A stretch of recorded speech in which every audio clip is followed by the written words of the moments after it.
जी अस्सलाम वालेकुम। लेक्चर 23 है बच्चों। कल के लेक्चर में भाई हमने जो डिस्कशन की थी वो की थी मैचिंग कॉन्सेप्ट, याद है? याद है बच्चों? जी आपको कुछ नोट्स लिखवाए थे, याद है जी? क्या थे भला जी? Point number income should be matched with, एक बात तो ये की थी। दूसरी बात बताएं जी। जी फिर हेडिंग बनवाई नहीं, फिर ये लिखवाया नहीं था कि जिस साल की इनकम है उसी साल में रिकॉर्ड करनी, जिस साल का एक्सपेंस है उसी साल में रिकॉर्ड करना, ये नहीं था? अच्छा अच्छा, चलें आगे भाई मेरे। फिर आपको ना ट्रीटमेंट बताया था क्लोथिंग स्टॉक का, बताया था? देखे नहीं, आपसे अर्ज की थी कि 10 यूनिट्स हैं बच्चों परचेज किए, कितने? महीना मेरा ख्याल, मंथ मेरा ख्याल जनवरी का था जी। 10 यूनिट्स परचेज किए, 8 यूनिट्स पूरे काउंटिंग पीरियड में सेल किए। कितने यूनिट्स बच के? 2 यूनिट्स बचे। कितने बचे बच्चों? ये जो 2 यूनिट्स हैं ये क्या है? Clothing stock. ये क्या है बच्चों? क्लोथिंग स्टॉक है। क्या है जी? अच्छा, अब बच्चों इस तरह है, अब मैं ना कुछ सिनेरियोज बना रहा हूं, 3। कितने? 3 सिनेरियोज बना रहा हूं। इधर देखें मेरे भाई। सेल्स, ये है जी S1, सिनेरियो नंबर 1 सेल्स। बच्चों सेल किए हैं हमने कितने units? 8। 8 units multiply by rupees 1 या 10 रुपए पे, कितना आया जी? Okay sir. परचेज किए थे कितने यूनिट्स? और जी एक यूनिट जो है ना मेरे भाई वो लिया 7 रुपए का। कितने का? बताइए कितना आया जी? अच्छा मुझे बताएं जरा, ये जो प्रॉफिट आया 10 रुपए का, ये सही है? इसमें क्या मसला है? ये मैचिंग कॉन्सेप्ट की वायलेशन है, ये गलत है। ये क्या है बच्चों? ये गलत है। ये क्या है बच्चों? इसमें क्या गलत है? ये मैच ही नहीं हो रहे बच्चों आपस में, ये मैच ही नहीं हो रहे बच्चों आपस में। क्या मेरी बात समझ पाए हैं? क्या मेरी बात समझे हैं? ये आपस में मैच नहीं हो रहे। ठीक है जी। अच्छा मेरे भाई इसमें ना 2 मसले हैं। कितने मसले हैं? 2 मसले इस प्रेजेंट, ये 2 मसले हैं। पहला मसला रॉन्ग क्या है बच्चों? प्रॉफिट। रॉन्ग क्या है बच्चों? दूसरा मसला इनकरेक्ट प्रॉफिट कह देते हैं इसे। इनकरेक्ट क्या? और दूसरा मसला इनकरेक्ट प्रेजेंटेशन। क्या? 2 मसले। कितने मसले हैं इसमें? नोट करें।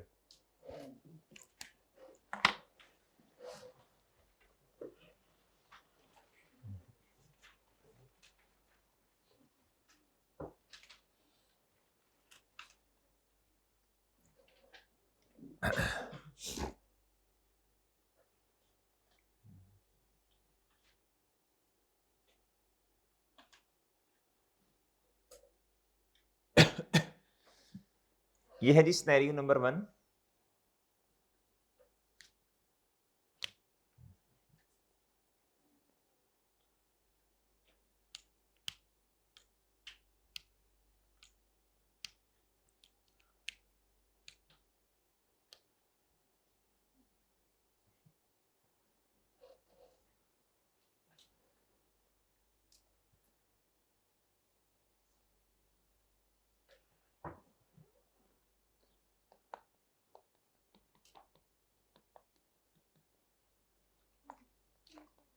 जी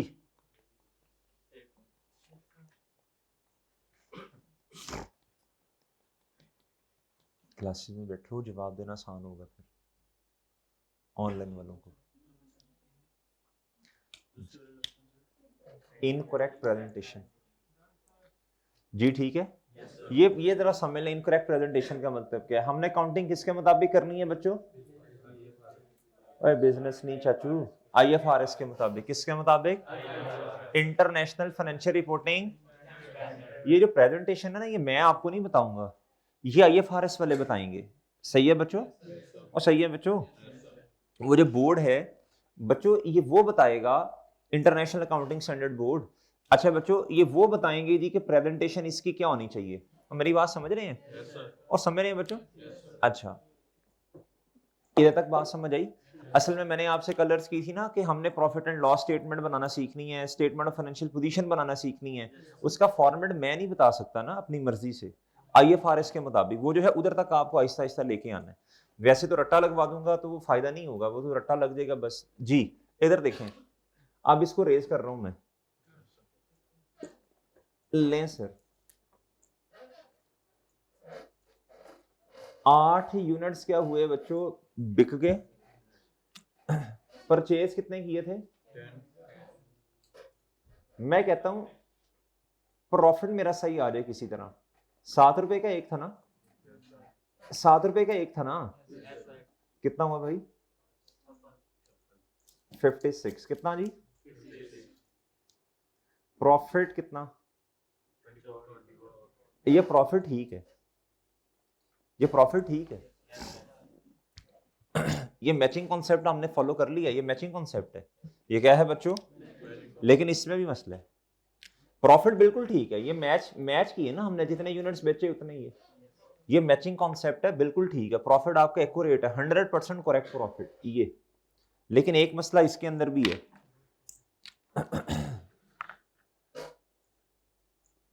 एक मसला इसके अंदर है जी, प्रॉफिट सही है, मसला क्या है? इशू बच्चों प्रेजेंटेशन जो है ना वो आईएफआरएस के मुताबिक नहीं है। अगर तो हमने काउंटिंग अपनी मर्जी की करनी हो, किसी दुकान पे बैठे हैं, आपने कहा यार बस प्रॉफिट का नंबर ही आना चाहिए ना, आपने बस ठीक है, आपने कहा जी प्रॉफिट का नंबर आना चाहिए ना, हाँ ठीक है, ये प्रॉफिट बिल्कुल ठीक है। अगर आपने काउंटिंग करनी है कहीं बैठ के तो ये बिल्कुल काउंटिंग सही है। लेकिन इससे आप ये नहीं कह सकते कि आईएफआरएस के मुताबिक है। क्या मेरी बात समझे बच्चों? प्रॉफिट 100% सही है, लेकिन प्रेजेंटेशन क्या है बच्चों? सही नहीं है, इनकरेक्ट प्रेजेंटेशन। सही है, बनाई शाबाश।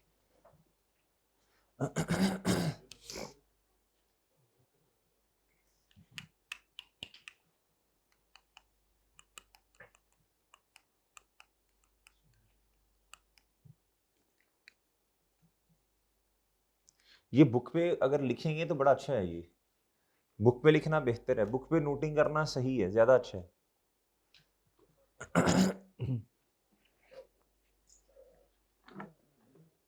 जी जी जी सर वो लेक्चर की बात करता हूँ तुम्हारा इलाज में।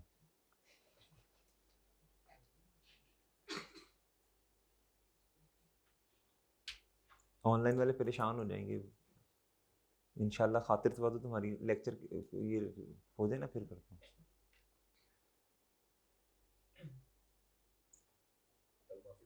नहीं, कोई माफी नहीं है जी बच्चों। ओके बच्चों, ओ ठीक है सर। अब मसला क्या है? अब स्नैरियो नंबर 3 पे आने लगे हैं हम। अच्छा प्रॉफिट याद रखना, प्रॉफिट 24 का ही आना है, प्रॉफिट 24 का ही आना है। अब हम जो करने लगे हैं ना स्नैरियो नंबर 3, स्नैरियो नंबर क्या बच्चों? ये आईएफआरएस के मुताबिक है। किसके मुताबिक है बच्चों? सर सेल्स बताएं, सेल्स बताओ बच्चों, sales 8 units multiply by rupees कितना बच्चों? ओके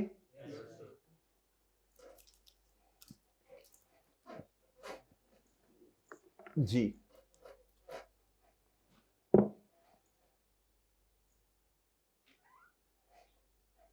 अब बच्चे बहुत फोकस से बात सुननी है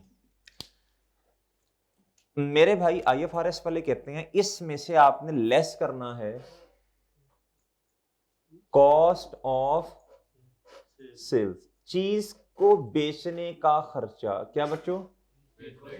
चीज को बेचने में कितना खर्चा आ रहा है। हमने कहा ठीक है। कहते जी देखें आपके पास ना कुछ ओपनिंग स्टॉक के यूनिट्स पड़े होंगे। ओपनिंग स्टॉक क्या होता है? आपने दुकान बंद की 31 जैन 2025 कर लें या 26 कर लें, 1 फेब पर आए जी 2025। ये क्या था बच्चों? पिछले काउंटिंग पीरियड का क्लोजिंग आपका क्या बन गया? ओपनिंग बन गया बच्चों। अगले दिन आए, कुछ यूनिट्स आपके पास पहले ही पड़े हुए थे, फिर कुछ यूनिट्स आपने मजीद खरीदे, फिर उन यूनिट्स जो आपने परचेज किए हैं उसको लेके आने का खर्चा हुआ होगा। फॉर एग्जाम्पल बच्चों, फॉर एग्जाम्पल जी आप मॉडल टाउन में बैठे हैं, आपने क्या उसका नाम है जी इचरा से, या आप कभी वो आपने मेट्रो पे सफर किया तो गाजुमाटा, वो वहां से आपने क्या उसका नाम है जी यूनिट्स मंगवाए, तो बच्चों वो चार्जेस होंगे ना, डिलीवरी चार्जेस, वो एक्सपेंस होगा ना एक आपका, चीज को लेके आने का खर्चा जिसे कैरिज इन कहते हैं, सही है ना, कैरिज इन, सामान को लेके आने का खर्चा, उस मान को नहीं सामान को। फिर उसके बाद क्लोथिंग स्टॉक आपने उसमें से माइनस करना है, सही है भाई, वो अगले काउंटिंग पीरियड का खर्चा बनेगा, इसका नहीं है, ये हमारा एसेट है, कल लिखवा दिया था ना, anything that will give benefit in the future is asset, याद रखना है आपने, सही है बच्चों। अब इसका जो फॉर्मेट बनने लगा ना मेरे भाई वो ये है जी, ओपनिंग स्टॉक बच्चों, क्या ओपनिंग स्टॉक, ओपनिंग स्टॉक क्या होगा जी, जो पिछले साल का काउंटिंग पीरियड का क्या होगा बच्चों, पिछले साल तो नहीं कहना चाहिए, काउंटिंग पीरियड कहना चाहिए, हो सकता है काउंटिंग पीरियड 1 महीने का हो जी, हो सकता है 6 महीने का हो, less than 1 year. Opening stock, इसमें आप प्लस करेंगे क्या बच्चों, परचेजेस, और ये परचेजेस नेट से होंगी, किससे होंगी, नेट का मतलब ये इंटरनेट नहीं, नेट का मतलब है जी इसमें से परचेज रिटर्न आपने क्या करनी है, और इधर ये सेल्स भी क्या होंगी बच्चों, नेट से, और बात समझे, परचेज रिटर्न कम करती है ना परचेजेस को, प्लस आप करेंगे सामान को लेके आना चाहिए ना इसके अंदर। असल में ये जो आप दिख रहे हो ना इधर, ये जो चीज है ना, जो चीज है कुछ पड़ी थी पहले से, कुछ आपने मजीद परचेज की, लेके आने का खर्चा, जो बच गई है उसे माइनस कर देना, इन सब को ऐड करना, और जो बच गई है उससे क्या करना बच्चों, इधर से, क्या मेरी बात समझ पाए आपने, क्या मेरी बात समझे बच्चों, क्या बात समझे बच्चों। आप देखो इधर, ये तो 80 रुपीज आ गया हमारे पास ना, हमारे वाली एग्जांपल के अंदर बच्चों ओपनिंग स्टॉक नहीं है, ओपनिंग स्टॉक परचेजेस कितने की थी, आपने 10 यूनिट्स परचेज किए थे, एक कितने का था, वो लिख लोगे इधर खुद ही, अब जगह का मसला है जरा, नहीं तो चलो मैं इधर लिख लोगे इधर जी, कितने, चले 10 मल्टीप्लाई बाय 7 कितना हुआ बच्चों, सामान को लेके आने का खर्चा मैं कहता हूं इस वाली एग्जांपल में नहीं है, सही है, वो कंपैरिजन जो करवाना पिछले सिनेरियो से वैसे होता है, और एंड पर कितने यूनिट्स बचे आपके पास, मल्टीप्लाई बाय ₹7 कितना आया बच्चों, ये आ गया कितना बच्चों 56, कितना आया बच्चों, ये आपका है प्रॉफिट, क्या है बच्चों, ये क्या है, करेक्ट प्रॉफिट, और बच्चों करेक्ट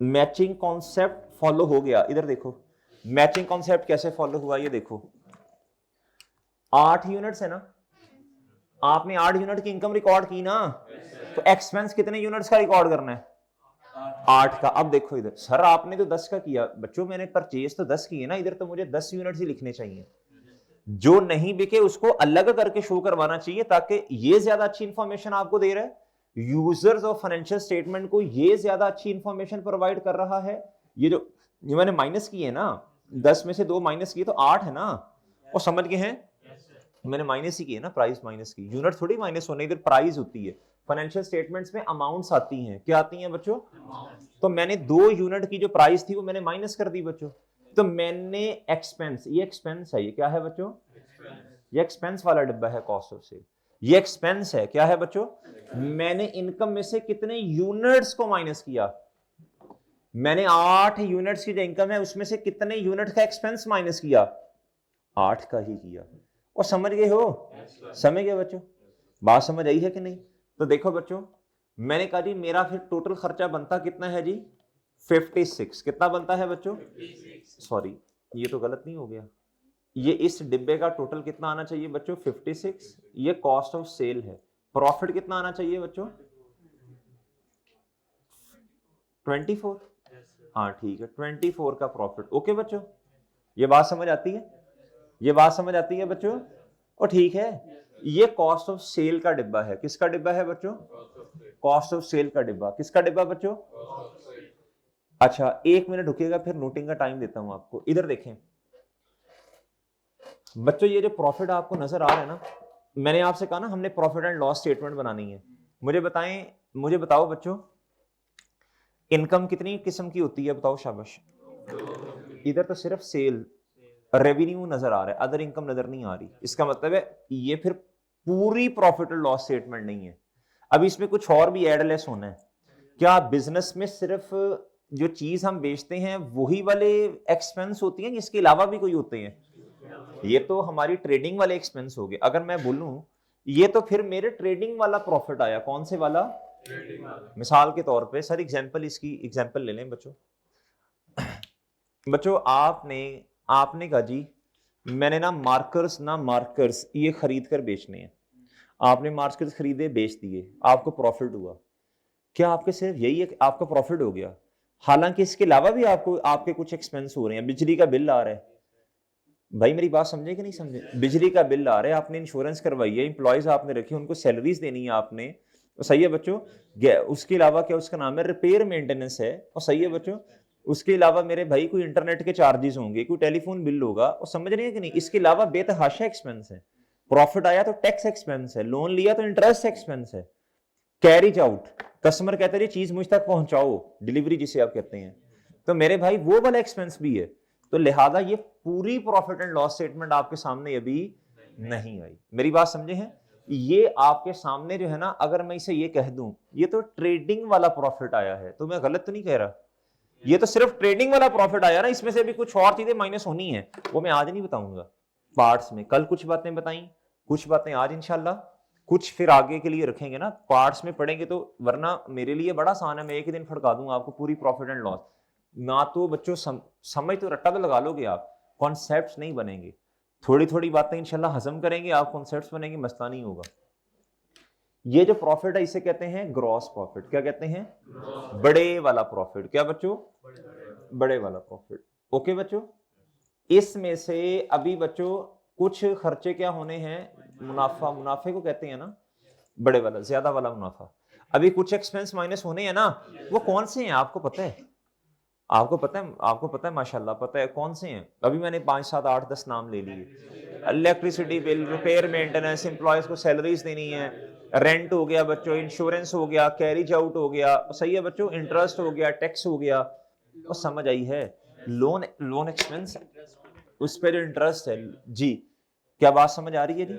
क्या बात समझ आई बच्चों? अच्छा, क्या मैं इससे ये कह सकता हूं कि ये जो प्रॉफिट है ये ट्रेडिंग वाला प्रॉफिट है? यानी मुझे जो डायरेक्ट प्रॉफिट कह सकता हूं, इस चीज को बेचकर जो मुझे प्रॉफिट हो रहा है, मैंने भी बाकी एक्सपेंस माइनस नहीं किए, इसे मैं कह सकता हूं ये डायरेक्ट प्रॉफिट है। सर इसकी क्यों जरूरत महसूस होती है कि कुछ और एक्सपेंस भी माइनस करें? आप बिजनेसमैन हैं जी, आप इस प्रोडक्ट में डील कर रहे हैं, आपने कहा जी इधर देखना, जब आपने सेल प्राइस डिसाइड करनी है, क्या डिसाइड करनी है, तो आप सिर्फ ये देखोगे कि यार इसको मैंने जी 7 रुपए का लिया है, तो मैं इसकी जी सेल प्राइस जो है ना वो 8 रुपए रख देता हूं। आप देखेंगे कि जी बिजली का बिल भी 40-50 हजार रुपए आ रहा है। उसके बाद इंप्लॉयज को वो सारे खर्चे आप इकट्ठे करेंगे, फिर आप एक एस्टिमेट लगाएंगे कि अच्छा अगर मैं इतने यूनिट्स बेच दूं तो एक यूनिट के हिस्से में इतने खर्चे पड़ जाएंगे। मेरी बात समझेंगे नहीं? यानी 1 लाख खर्चे आपने कहा जी 50,000 यूनिट्स बेचने हैं, तो मजीद खर्चा एक यूनिट पे 2 रुपए का बन जाएगा शायद, ऐसे ही है ना? टोटल खर्चे लिए, टोटल यूनिट्स जितने आपने बेचने उसका एस्टिमेट लगाया, आपने कहा यार ये तो 1-2 रुपए का खर्चा और भी होना है अभी। बात समझे हैं?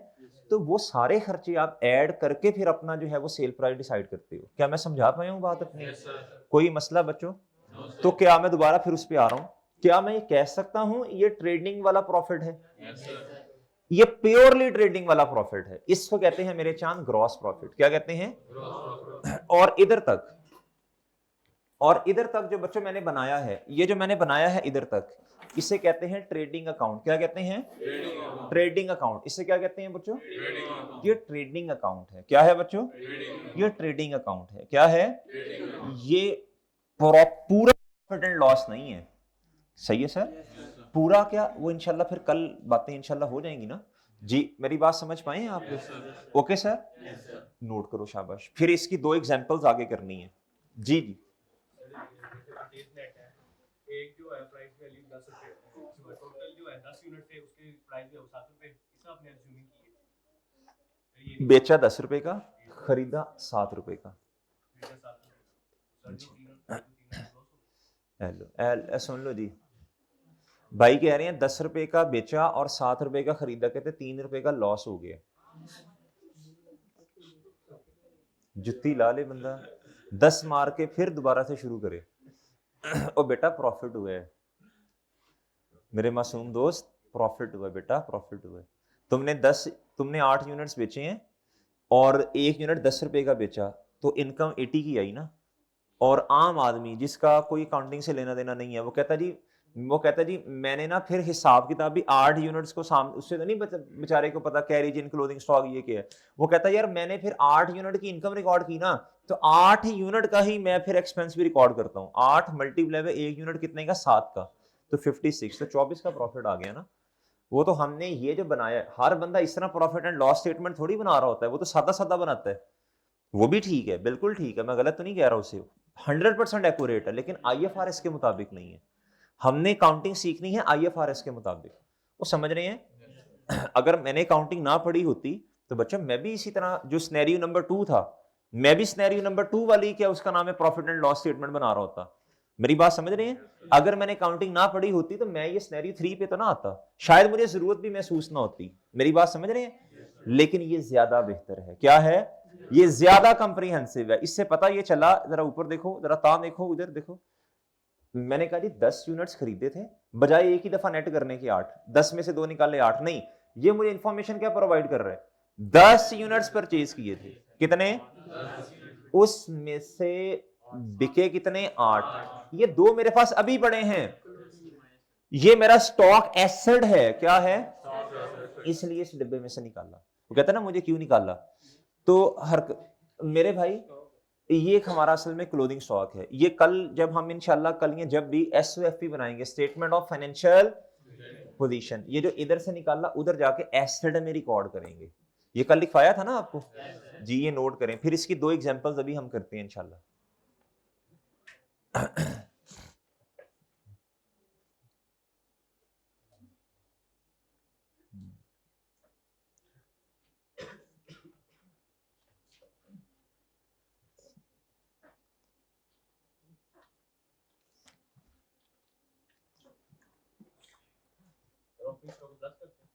जी जी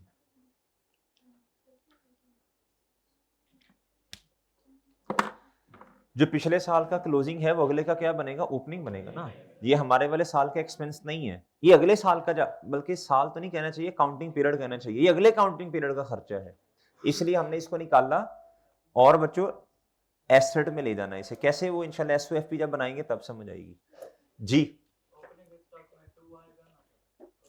ओए 2 कहां से आना है भाई, कहां बच गए भाई, वो अगले काउंटिंग पीरियड में आएगा 2। ये जनवरी का महीना है, कौन सा, वो जब फैब का प्रॉफिट एंड लॉस बनाओगे तो यही 2 अगले काउंटिंग पीरियड में ओपनिंग बनेंगे। आप सोए 31 जनवरी की रात को, सो गए आप, आपके पास 20 रुपए हैं, कितने हैं, आपका दोस्त भी मतलब साथ है, वो अच्छा है ईमान, उसने 20 उठाए नहीं, ठीक है, वरना ऐसे होता है कि वो कहता है यार पता नहीं बस चीजें इसी तरह ही हैं। इधर मेरे भाई इधर देखो, जब आप सोए माशाल्लाह जल्दी सो गए, जब 12:01 हुए, कितने, 1 मिनट, ये 1 Feb 2026 की सुबह कर ले, तो ये अगला दिन शुरू हो गया ना। होती रात है, कहते दिन है, बस इसी तरह ही है, जो कहते हैं वो होता नहीं है, जो होता है वो। अच्छा इधर देखो मेरे भाई, इधर देखो, इधर ये 1 Feb 2026 12:01 AM लिखते हैं या PM लिखते हैं, ऐसे ही है। वो 20 रुपए उड़ जाएंगे, वो कहां जाएंगे, मैंने कहा ईमानदार है, तुम जैसा नहीं है जी। इधर देखें, इधर वो 20 रुपए अभी भी आपके पास रहेंगे, तो जो पिछले साल में जो बचा हुआ था वो अगले काउंटिंग पीरियड का क्या बन गया बच्चों, सही है भैया। ये जब फैब की आप बनाएंगे ना, जब फैब के महीने में जाओगे तो उसकी अपनी सेल होगी, उसकी अपनी परचेज होगी, लेकिन ये जो क्लोजिंग है ये उस फैब का क्या बनेगा बच्चों, बात समझे? तुमने शॉप बंद की, घर चले गए, सही है जी, दुआएं शुआएं पढ़ी, अल्लाह आयतुल कुर्सी पढ़े तो हिफाजत में आ जाती हैं चीजें, ठीक है मेरे भाई। 3 दफा पढ़े तो आसपास वाले जितने भी है ना, पूरी इलाके की चीजें हिफाजत में आ जाती हैं। अच्छा जी, आपने पढ़ी माशाल्लाह, घर चले गए, अगले दिन सुबह जब आए आप तो आपने देखा वो 2 यूनिट्स उधर ही पड़े हुए थे, गायब नहीं हुए, उड़े नहीं है, और सही है मेरे भाई, पड़े हुए हैं। तो ये जो क्लोथिंग स्टॉक आपने कहा था शाम को, ये मेरा क्लोथिंग स्टॉक है। ये बच्चों अगले दिन जब आप आए तो ये आपका क्या बन गया? बात समझे बच्चों? अकाउंटिंग पीरियड तो हम अपना सिलेक्ट करते हैं ना, वो समझ रहे हो जी। चलें अब आप इस तरह करें बच्चों, आपने नोट कर लिया होगा, अब आप इस तरह करें, ये जरा मुझे बुक दीजिएगा प्लीज।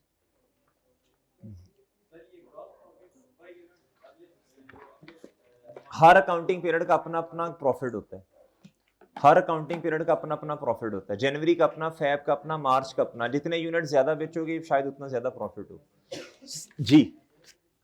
क्वेश्चन नंबर 1 पे आ जाए बच्चों, नहीं 1 पे नहीं, क्वेश्चन नंबर 3 पे आ जाए जी भाई, ठीक है, आपने जो सवाल पूछना चाहा, हर अकाउंटिंग पीरियड का अपना अपना प्रॉफिट होता है जी, ठीक है मौलाना? फिर हाँ ना भी करो ना, हाँ ना जरूरी है, तुम इस तरह देखते रहोगे कोई और फिर मसला बनेगा। मेरा चांद हाँ ना करते हैं साथ, ठीक है जी, शर्माते नहीं है, अगले पूछे हाँ कबूल है, तुम बैठे रहो मुंह उठा के जी जी। हर जगह शर्माने की नहीं होती ना। इधर देखें, इधर क्वेश्चन नंबर 3 बच्चों, क्वेश्चन नंबर 3 बच्चों, सर जी इधर देखें जरा, गुड्डू इधर देखो मेरे मासूम दोस्तों, क्वेश्चन नंबर 3 पढ़े जरा। अच्छा आपने बनाना क्या है, रिक्वायर्ड पे आए, कहता from the above trial balance extract, extract का मतलब होता है कुछ हिस्सा, क्या बच्चों? कुछ हिस्सा, मतलब पूरा ट्रायल नहीं आपको दिया, कुछ हिस्सा दिया है। एक्सट्रैक्ट का मतलब होता है स्नैपशॉट, एक्सट्रैक्ट कुछ हिस्सा। कहता प्रिपेयर, चलो ट्रेडिंग अकाउंट का पहले बनाओ फॉर्मेट, शाबाश बनाओ फॉर्मेट, खुद बनाओ। है वो क्या होता है? साबिर हाय बाय, फॉर्मेट पता है ट्रेडिंग अकाउंट का? बनाए बच्चों, ये फॉर्मेट है आपके सामने, ये ना चेप देना, अमाउंट्स ना चेप देना, ये तो हर अकाउंटिंग पीरियड की अपनी अपनी होगी ना जी। हर अकाउंटिंग पीरियड की अपनी सेल, हर अकाउंटिंग पीरियड की अपनी परचेज। बनाओ बनाओ बनाओ, जल्दी करो शाबाश। क्वेश्चन नंबर 3 बनाओ जी, बनाओ शाबाश।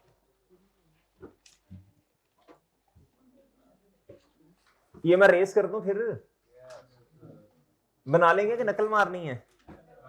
चलें देख के कर लो, देख के कर लो, लिखो जी।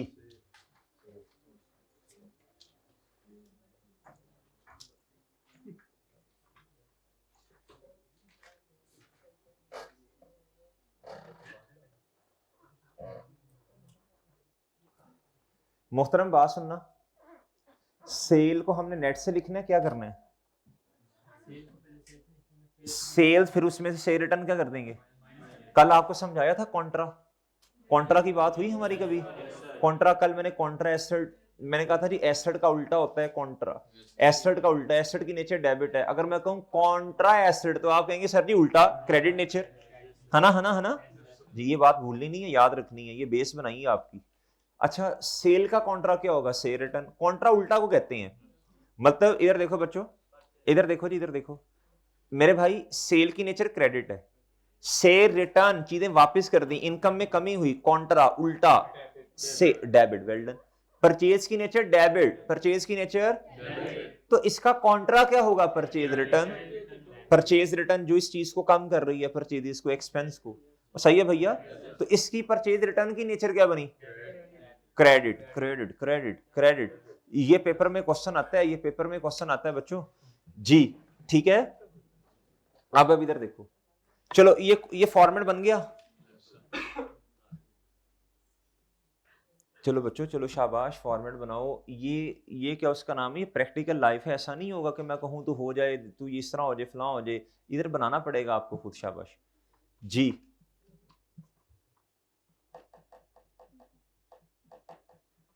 जी बच्चों बन गया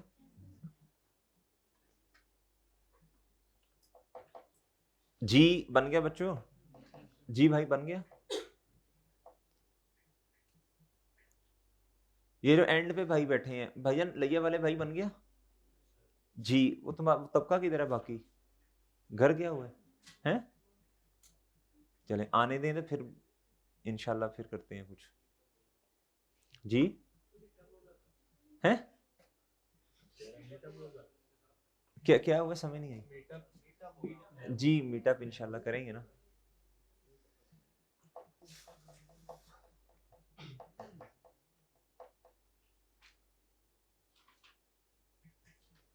तो चलो ना खटुओ बन गया जी।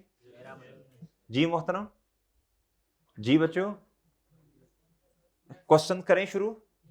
फॉर्मेट बन गया। अब आंखें खोलो ऐसे ऐसे ऐसे, आंखें खोलो ऐसे, खोलो खोलो आंखें खोलो ऐसे। चले आए जी क्वेश्चन नंबर 3 पे। आप मेरे भाई जो चीजें आपको नजर आ रही हैं ना उनको एक एक करके लिखते जाओ। सबसे पहले मुझे बताओ रिक्वायरमेंट पढ़ के, ईयर एंडेड 31 मार्च 2023, ये ईयर का क्या है? एक चीज सीख लो बच्चों, इधर देखो, ये जो मैंने अभी बनाई ना ये टाइम लाइन है। क्या है? जिस तरह जिंदगी की टाइम लाइन है, पहले आप माशाल्लाह छोटे थे, रोते थे, सही है ना, ठीक है, फिर आप माशाल्लाह थोड़े बड़े हो गए बच्चों, सही है, फिर आप उससे थोड़े बड़े हुए, फिर आपने कहना शुरू कर दिया आपको नहीं पता हमें बहुत पता है, ऐसा होता है। फिर आप और थोड़े बड़े हुए, आपने कहा नहीं नहीं ये तो असल में ये बात जो हम कह रहे हैं ना ये ज्यादा बेहतर है, आप जरा ये इसी तरह ही करना है अब। फिर आप माशाल्लाह और बड़े हो गए हैं। वो ऐसे ही है ना, वो जो सफर था बिल्कुल, जब इंक्लूडिंग मी ऑल्सो, जब हम रोते होते थे, छोटे थे, बिल्कुल हमें समझ नहीं आती थी क्या कहना क्या नहीं कहना, समझ ही नहीं आती थी। और सही है बच्चों, फिर माशाल्लाह बड़े हो गए हैं। ये जिंदगी की क्या है बच्चों? टाइम लाइन है। फिर एक वो वक्त भी आएगा बच्चों जब जवानी खत्म होकर बुढ़ापे में कन्वर्जन होनी है। हाय हाय, फिर इस तरह भी होना है। तो ये मेरे चांस जिंदगी की क्या है बच्चों? ये भी हमने टाइमलाइन बनाई है। ये अकाउंटिंग की टाइमलाइन है। क्या है? ईयर का एंड है। क्या है बच्चों? जी। आपको जो एग्जांपल्स दी जाती है ना इनको जरा गौर फिक्र करना होता है आपने इस पे। बात समझ रहे हो बच्चों? इसी तरह जवानी नहीं रहनी, बुढ़ापा भी आना है, तो फिर अच्छे काम करने चाहिए हमें। ये बच्चों क्या है? क्लोजिंग। क्या है बच्चों? ओपनिंग बच्चों। और बात समझ रहे हैं जी? तो इधर देखो ना, पिछला साल कब एंड हुआ होगा? 31 मार्च 22 पे ना, तो मैं कह दूं ओपनिंग 1 अप्रैल 2022।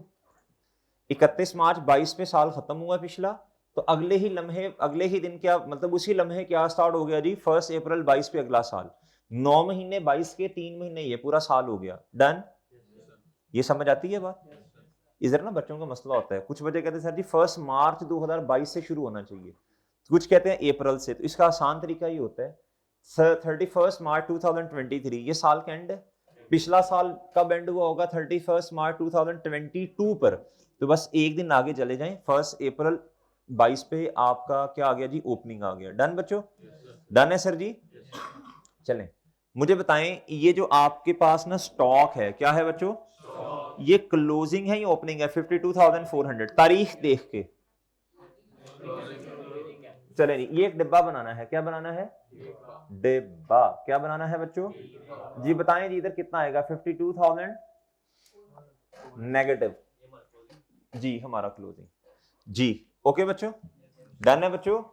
ओ ठीक है। अच्छा जी, तरतीब से चलें। आगे है रिटर्न इनवर्ड। क्या बोले तो? से रिटर्न। क्या बच्चों? अच्छा, क्या करें फिर? सेल्स का वेट करें या इसको लिख लें? लिख लेते हैं, हमें पता है सेल, सेल अभी नहीं लिखते ना, वेट कर लेते हैं। सेल्स पता नहीं कितनी है, इसमें से माइनस कर दें कितना, ये सेल को कम करेंगे ना, सेल जी कितना? ओके, ये पता नहीं, अभी अभी आ जाएगा, अभी जो होता जा रहा है टिक करते जाओ। फिर मेरे मासूम दोस्तों, रिटर्न आउटवर्ड, ये क्या है? ओके,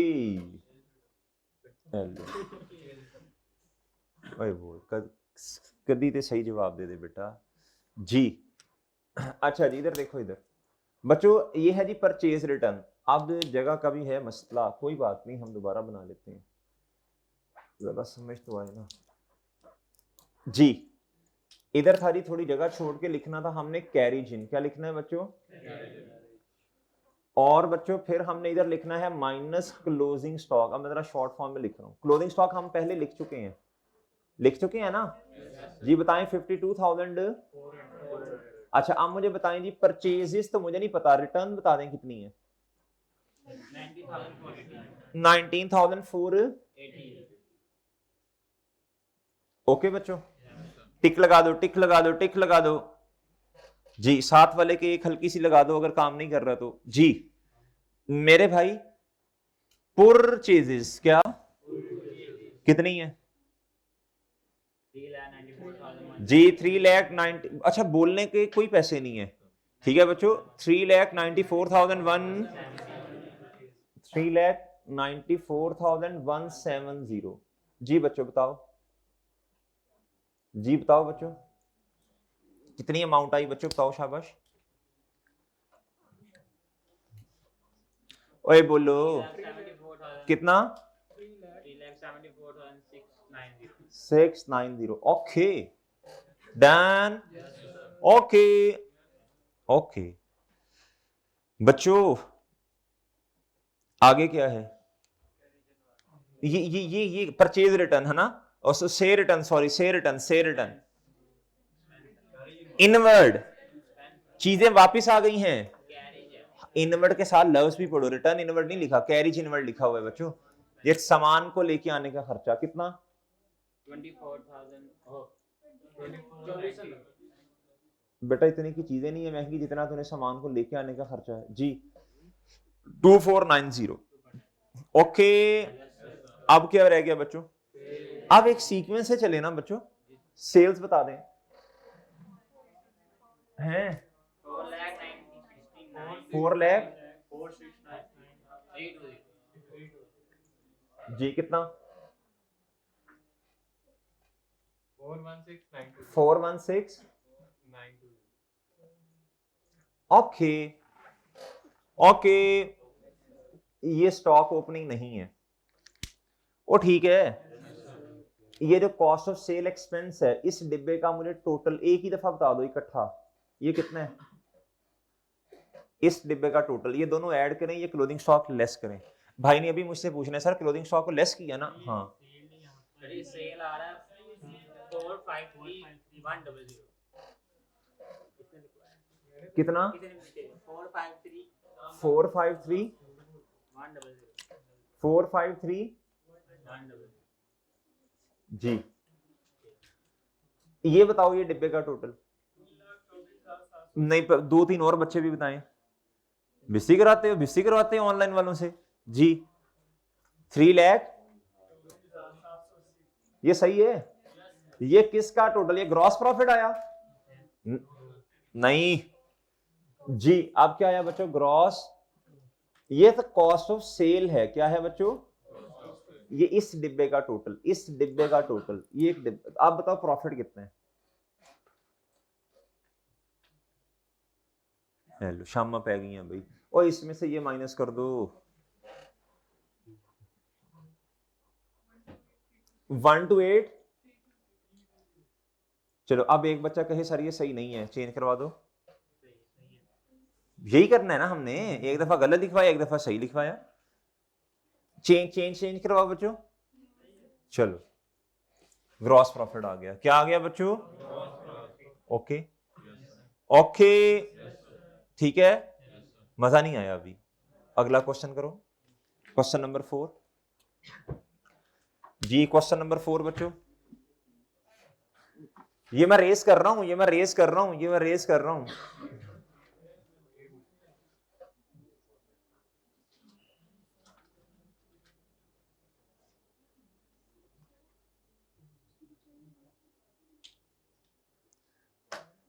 जी बनाएं सर जी। ये शाहजेब भाई जो हमारे आईटीए के टीए हैं जी, बनाएं शाबाश। फॉर्मेट बड़ा बड़ा करके लिखना है।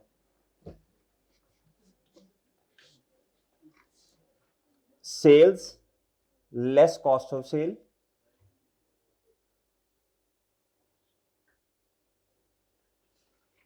जी।